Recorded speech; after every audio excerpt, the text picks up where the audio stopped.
My mother-in-law tried to hit me with a chair at Christmas dinner for carrying twins. That was her final strike. "You're having twins?" Pamela shrieked, grabbing the antique wooden chair beside her. "You calculating little snake!" "Mom, put the chair down!" Derek shouted, leaping between us as his mother hoisted the chair above her head like a weapon. "She planned this on purpose!" Pamela's face had gone scarlet with fury. "Twins! To steal all the spotlight, to destroy everything I've worked for!" I pressed my hands protectively over my rounded belly, my heart hammering. "Pamela, please, think about the babies. Don't you dare play innocent!" She swung the chair in a wild arc. "This is my family, my moment." My mother-in-law tried to assault me with furniture at Christmas dinner because I was carrying twins. "Hi, I'm Meredith. Today, I'm going to tell you the wildest story of my life. But before I continue, please like, share, and subscribe to hear more incredible stories like this. You know how some people joke that their mother-in-law is insane? Well, mine literally attempted to attack me with a dining room chair when she discovered I was pregnant with twins. But the real story isn't just about that disastrous Christmas dinner. It's about a woman so consumed by her need for control that she demolished her own family trying to maintain her iron grip. I met Derek Sullivan at a pharmaceutical conference in Chicago 3 years ago.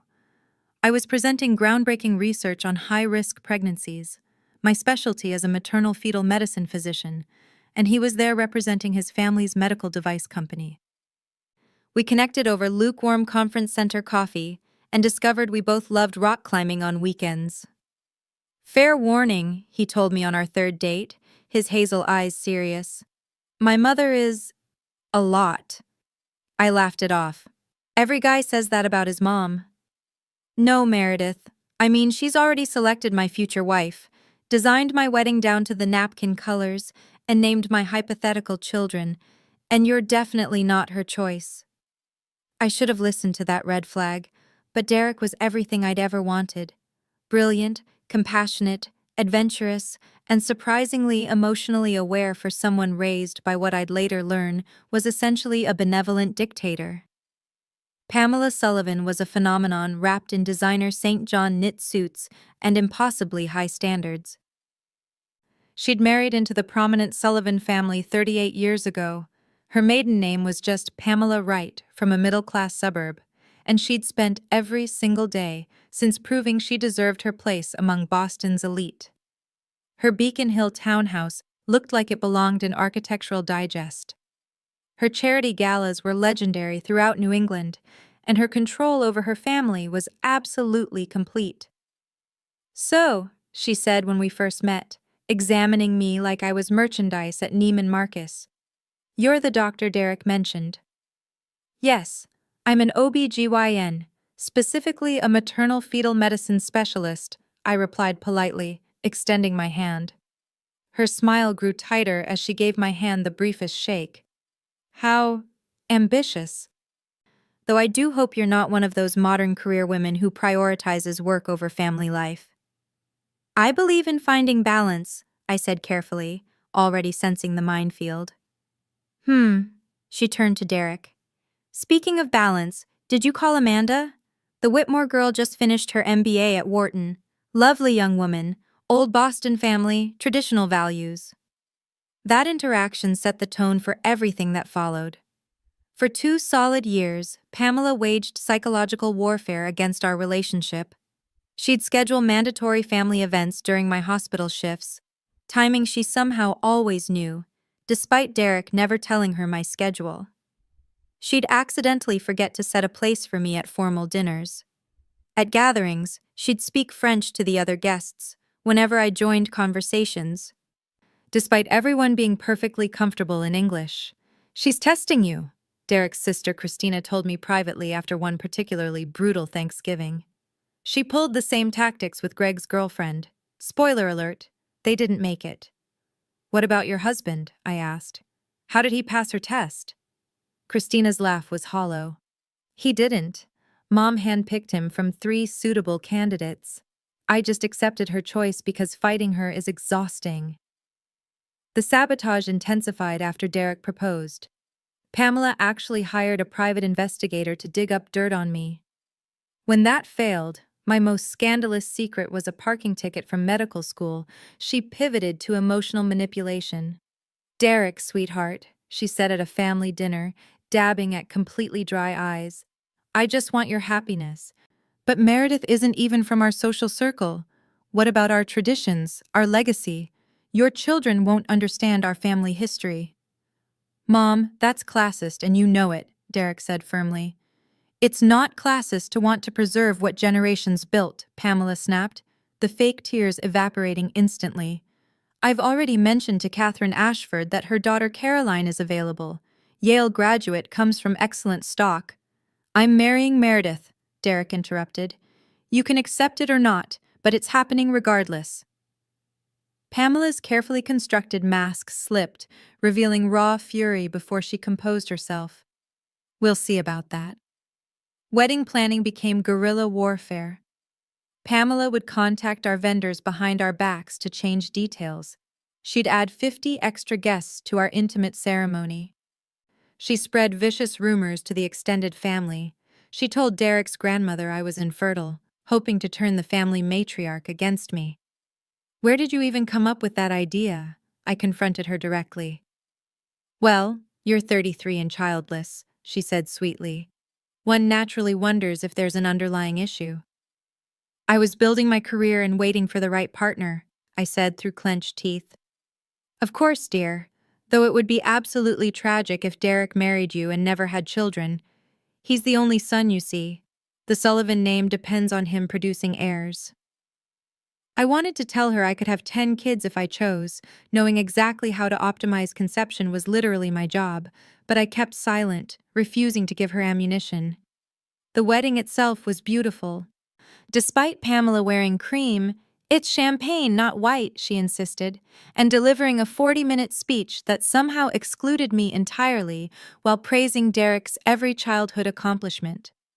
But the real war began when we started trying for children. Month after month, Pamela would ask, "Any news yet?" Her eyes would laser focus on my stomach like she had X-ray vision. She'd leave fertility clinic pamphlets around during visits. She even ambushed us with her friend's miracle worker acupuncturist at dinner once. "Perhaps it's stress," she'd say innocently. "Career women often struggle with conception. Maybe if Meredith reduced her hours." What Pamela didn't know was that Derek and I weren't even trying yet. We'd agreed to be married for 1 full year first, to establish our foundation as a couple without external pressure. But Pamela's obsession was relentless, bordering on unhinged. "I'm 56 years old," she wailed at Derek's birthday dinner, actually dabbing at real tears this time. "Will I die without grandchildren? Is that what you both want?" "Christina has 2 kids," Derek pointed out reasonably. "Daughters don't carry the family name," Pamela sniffed dismissively. "I need a grandson to continue the Sullivan lineage. That's how families like ours maintain our position." Christina caught my eye across the table and mouthed, "I'm so sorry."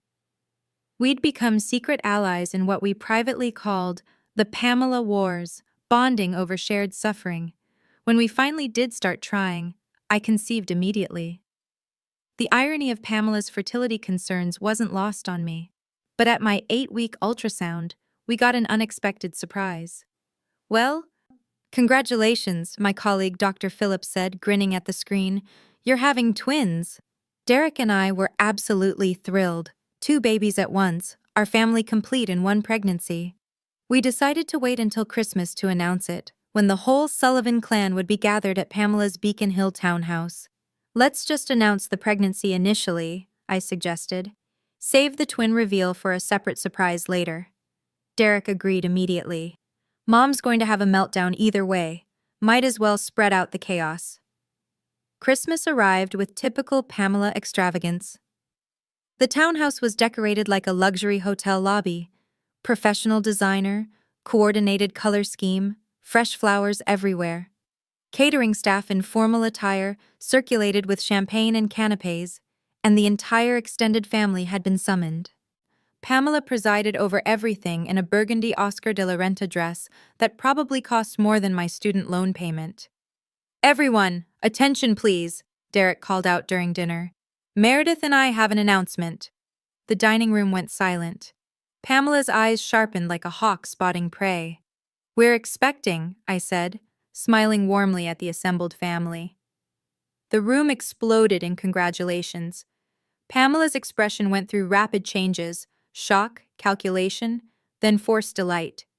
How absolutely wonderful, she exclaimed, pulling Derek into a hug while barely acknowledging me. When? How far along? Is it a boy?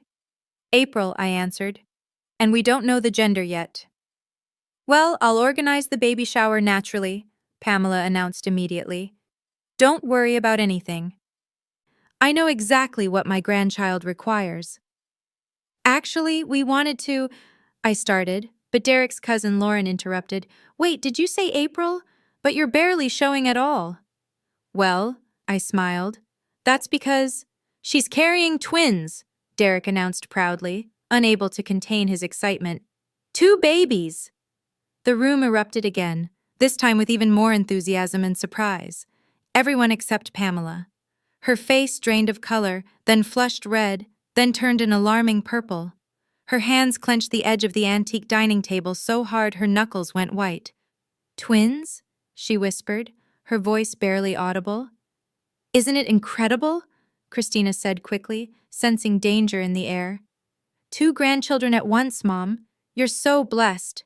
You're having twins? Pamela screamed, and that's when she grabbed the chair. You calculating little snake!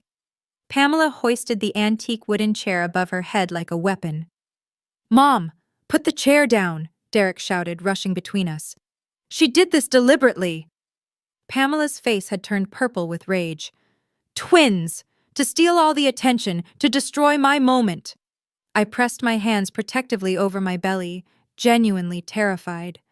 Pamela, please, the babies. Don't you dare play victim. She swung the chair wildly. This is my family. Derek's Uncle Robert grabbed the chair from behind while Derek shielded me with his body. Pamela fought against them, screaming incoherently about attention-seeking and manipulation.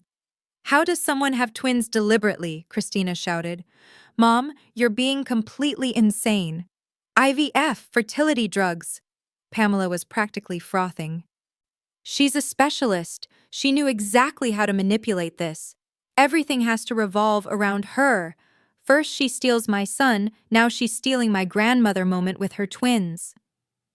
Your grandmother moment? Derek's voice was dangerously quiet. These are my children, Meredith's children.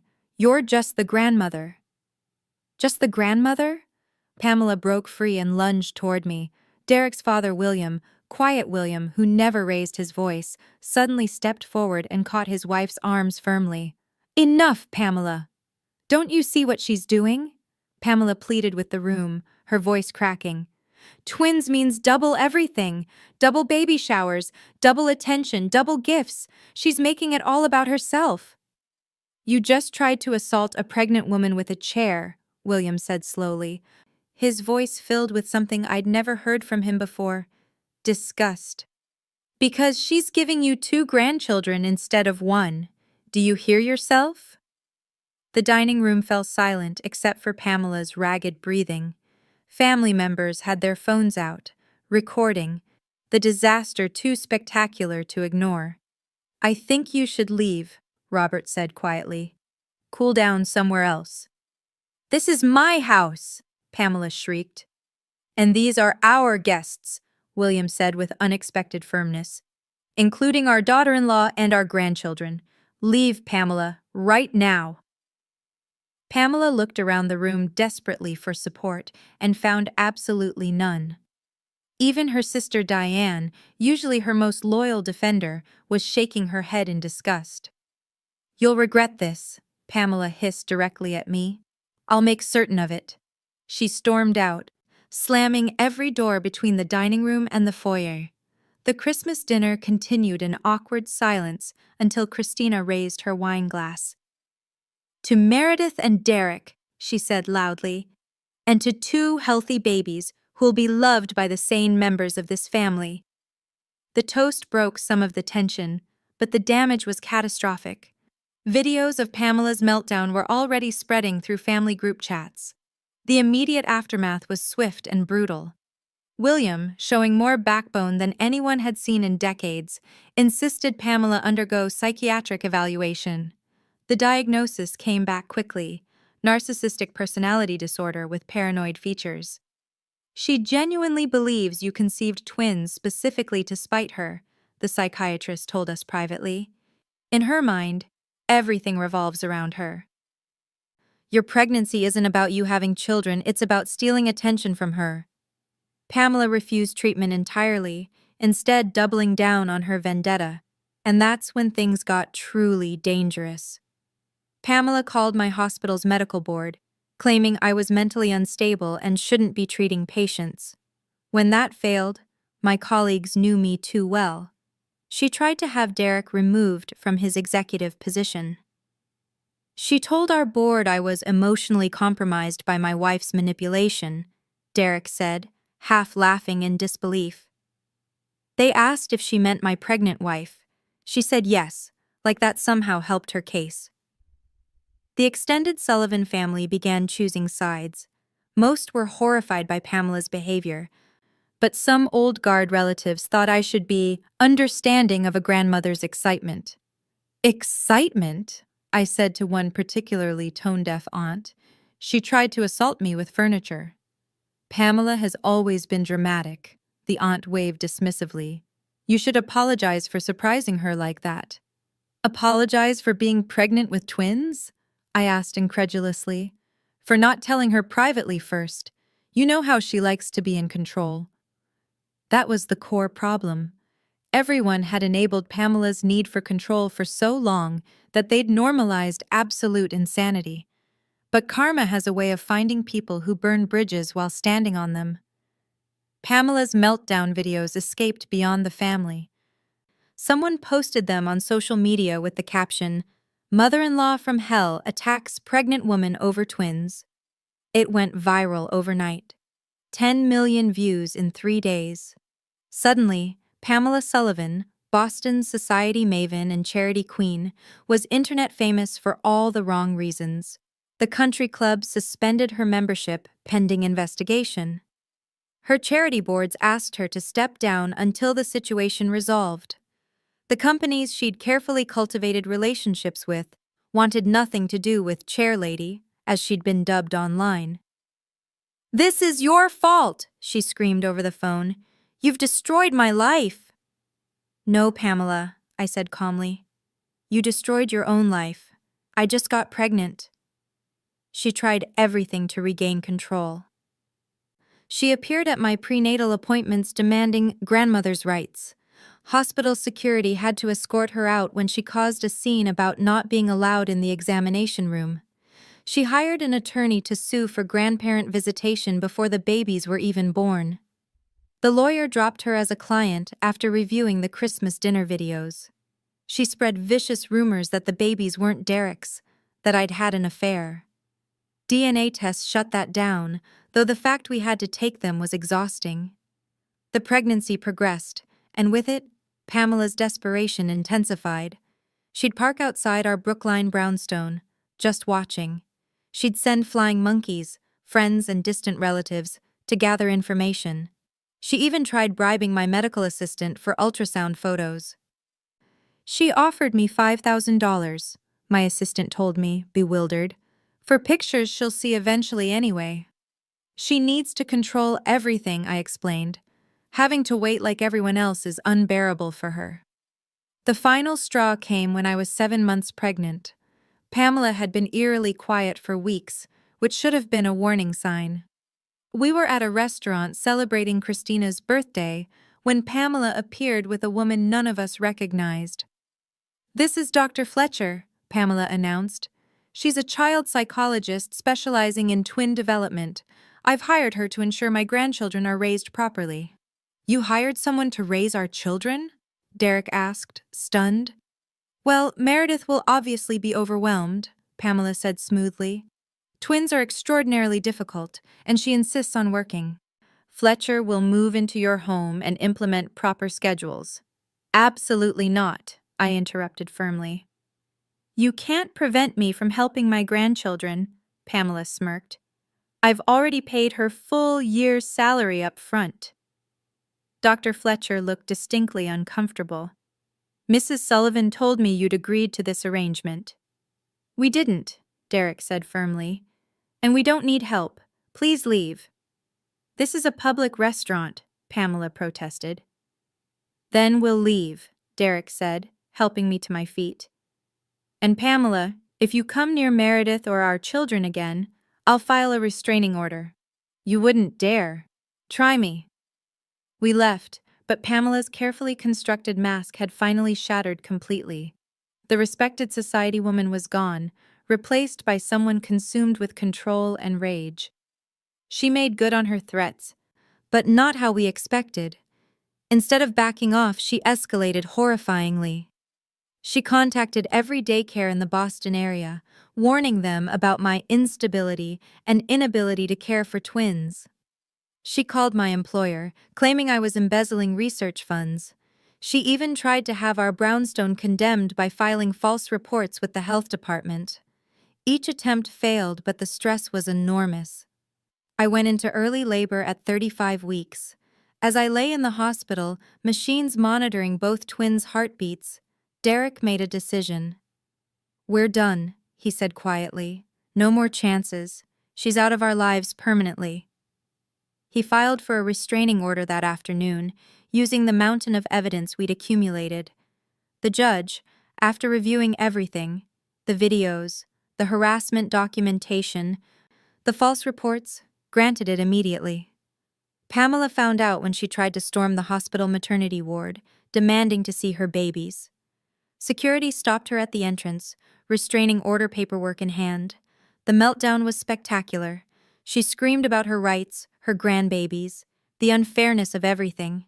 Someone filmed it naturally. Chair Lady Goes Crazy at Hospital garnered 15 million views in 4 days. Our twins, a boy and a girl, were born healthy despite arriving early. We named them Oliver and Sophie, names Pamela had specifically told Derek she despised, which made them absolutely perfect. The restraining order destroyed what remained of Pamela's reputation. William filed for divorce, citing 38 years of emotional abuse he'd only recognized after therapy. The family rallied around him, sharing stories of Pamela's manipulation they'd been too afraid to mention before. I lost myself, William told us over coffee, finally looking peaceful. I let her control everything because fighting was harder. But when I saw her attack my pregnant daughter-in-law, I couldn't pretend anymore. Christina cut contact completely after Pamela tried using her daughters to get photos of the twins. She actually coached my 6-year-old to steal pictures, Christina said, disgusted. Who does that? Pamela's world crumbled systematically.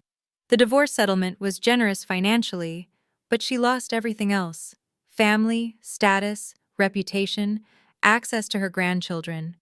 She moved to Arizona, still posting on social media about being a victim of elder abuse and parental alienation.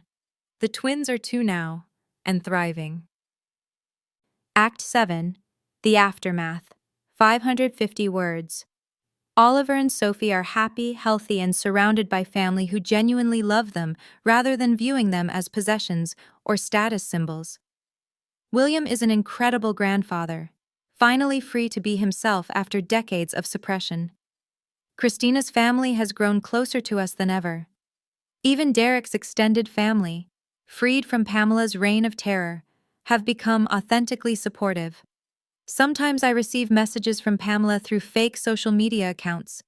They range from threats to desperate pleas to promises of changed behavior. I delete every single one without responding. Some people don't deserve second chances, especially when they've repeatedly proven they'll waste them. Pamela wanted absolute control over everything: my pregnancy, my children, my life, my family's narrative. Instead, she lost everything that actually mattered. All because she couldn't handle the joy of 2 grandchildren instead of 1. The twins will grow up knowing they're loved, wanted, and fiercely protected. They'll never know the grandmother who saw them as competition for attention rather than blessings to cherish. That's not a loss for them. It's a gift we're giving them. Derek's father visits every weekend now. He plays on the floor with Oliver and Sophie, reads them stories, teaches them songs. I missed so much with Derek and Christina, he told me once, tears in his eyes. Pamela controlled every interaction. I won't miss a moment with these two. Christina brings her daughters over for playdates. The four cousins are growing up close, something Pamela's control would never have allowed. My career has flourished. I'm now heading the maternal fetal medicine department at the hospital, doing the work I love while raising my children. The balance Pamela insisted was impossible has become my reality. Derek and I are stronger than ever. Fighting Pamela's attacks together forged us into an unbreakable team. We learned to set boundaries, to protect our family fiercely, to choose each other consistently. Last Christmas, we hosted dinner at our brownstone. The guest list included William, Christina's family, Derek's Uncle Robert and his wife, and several extended family members who'd supported us. It was chaotic, loud, filled with laughter, and children running everywhere. This is what family should be, William said quietly, watching the twins open presents. Joy, not control. Love, not manipulation. I still sometimes see the videos online. They resurface periodically when people discuss toxic in-laws or family drama. Chair Lady has become an internet legend, a cautionary tale about narcissism and control. Pamela thought she could control the narrative of our lives. She learned the hard way that when you try to assault a pregnant woman with a chair over twin babies, the only narrative you control is your own downfall. The twins are asking questions now as they get older. Do we have another grandma? Sophie asked recently. You have Grandma Patricia on Mommy's side and Grandpa William, I answered carefully. That's your family. Okay, she said cheerfully, already distracted by something else. So, here's my question for you. When someone demonstrates they care more about control than your safety or your children's well-being, do you give them another chance?